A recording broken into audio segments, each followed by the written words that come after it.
Assalamualaikum warahmatullahi wabarakatuh. Alhamdulillahirabbil alamin wa bihi nasta'inu ala umurid dunya waddin. Wassalatu wassalamu ala asrofil anbiya'i wal mursalin sayyidina wa maulana Muhammadin wa ala alihi wa sahbihi ajma'in. Yang terhormat kepada Bapak dosen pengampu mata kuliah Al-Quran Hadis, Bapak Mukharrar SPD MPD, dan serta semua teman-temanku yang saya sayangi dan saya banggakan. Pertama-tama marilah kita panjatkan puja dan puji syukur kehadirat Allah Subhanahu wa taala yang telah memberikan kita karunia berupa rahmat, taufik, hidayahnya sehingga kita pada saat ini masih bisa beriman, masih bisa melakukan kebaikan dan lain sebagainya. Kedua, marilah kita aturkan selawat serta salam kita kepada Nabi Muhammad SAW, yang semoga kita pada hari kiamat nanti termasuk umat yang mendapatkan syafaatnya. Amin Allahumma amin. Biqaulina Allahumma sholli ala Muhammad wassalim, Allahumma sholli ala Muhammad wassalim. Ya, pada kesempatan kali ini saya Ahmad Alif Fatur Rizky Mubarak ingin menjelaskan sedikit tentang tafsir dari ayat surat Al-Hujurat ayat 13 yang berisi tentang penciptaan manusia yang berkaitan dengan pergaulan laki-laki dan perempuan. Dikatakan di sini surat Al-Hujurat ayat 13, ya ayyuhan nasu inna khalaqnakum min dzakarin wa unsa wa ja'alnakum syu'uban wa qabaila lita'arafu inna akramakum indallahi atqakum innallaha alimun khabir. Yang artinya, hai manusia, sesungguhnya kami menciptakan kamu dari seorang laki-laki dan seorang perempuan, serta menjadikan kamu berbangsa-bangsa juga bersuku-suku, supaya kamu saling kenal mengenal. Sesungguhnya yang paling mulia di antara kamu di sisi Allah ialah yang paling bertakwa di antara kamu. Sesungguhnya Allah Maha mengetahui lagi Maha mengetahui. Setelah memberi petunjuk tata krama pergaulan dengan sesama muslim, ayat di atas beralih kepada uraian tentang prinsip dasar hubungan antara manusia. Karena itu, ayat di atas tidak lagi menggunakan panggilan yang ditujukan kepada orang-orang beriman, tetapi kepada jenis manusia. Allah berfirman, hai manusia, sesungguhnya kami menciptakan kamu dari seorang laki-laki dan seorang perempuan. Yakni yang dimaksud di sini yaitu Nabi Adam dan Hawa, atau dari sperma benih laki-laki dan ovum dari perempuan, serta menjadikan kamu berbangsa-bangsa juga bersuku-suku supaya kamu saling mengenal, yang mengantarkan kamu untuk bantu-membantu serta saling melengkapi.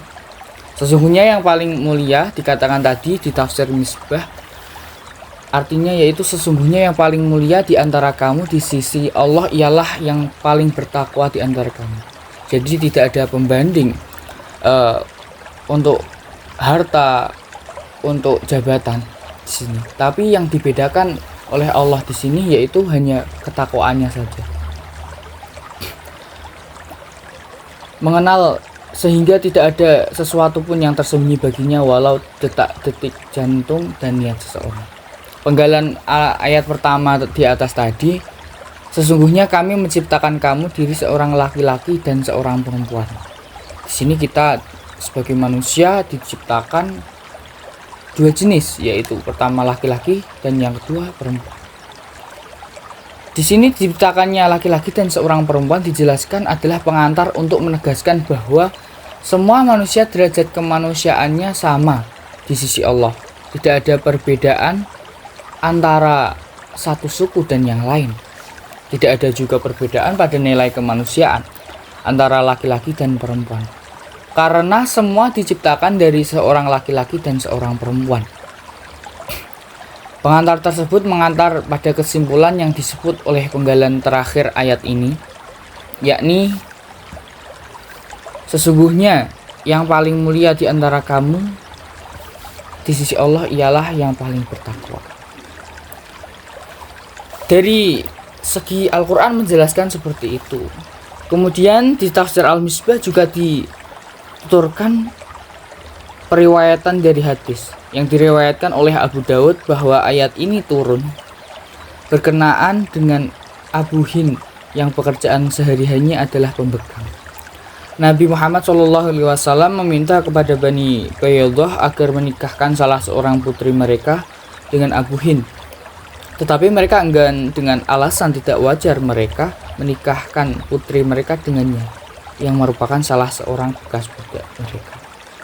Sikap keliru ini dikecam oleh Al-Quran dengan menegaskan bahwa kemuliaan di sisi Allah bukan karena keturunan atau garis kebangsawanan, tetapi karena ketakwaan. Itu merupakan asbabun nuzul turunnya ayat 13 dari surat Al-Hujurat.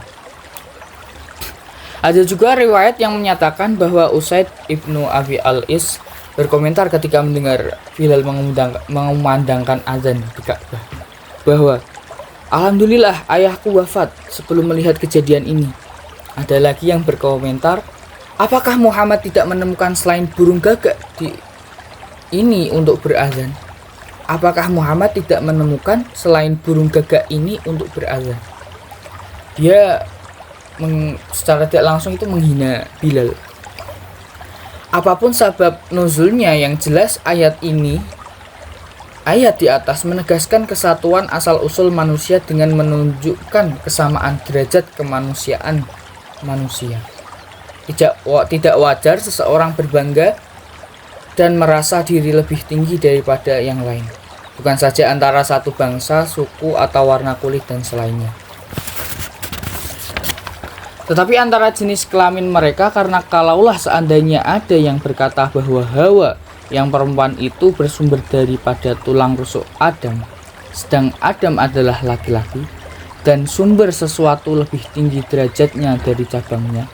Sekali lagi, seandainya ada yang berkata demikian, itu hanya khusus terhadap Nabi Adam dan Hawa, tidak terhadap semua manusia, karena manusia selain mereka berdua kecuali Nabi Isa alaihissalam lahir akibat pencampuran laki-laki dan perempuan. Jadi tidak ada alasan apapun untuk kita membeda-bedakan dari segi apapun di kehidupan ini. Yang membeda-bedakan hanyalah Allah. Itu aja dilihat dari ketakwaannya. Maka kita berhidup di negara berbangsa Indonesia di sini, kita tidak boleh membeda-bedakan. Kita harus toleransi. Maka ayat Al-Quran juga menjelaskan tentang toleransi atau tasamuh dalam bahasa Islam. Mungkin ini yang bisa saya sampaikan, kurang lebihnya mohon maaf. Billahi taufiq wal hidayah. Assalamualaikum warahmatullahi wabarakatuh.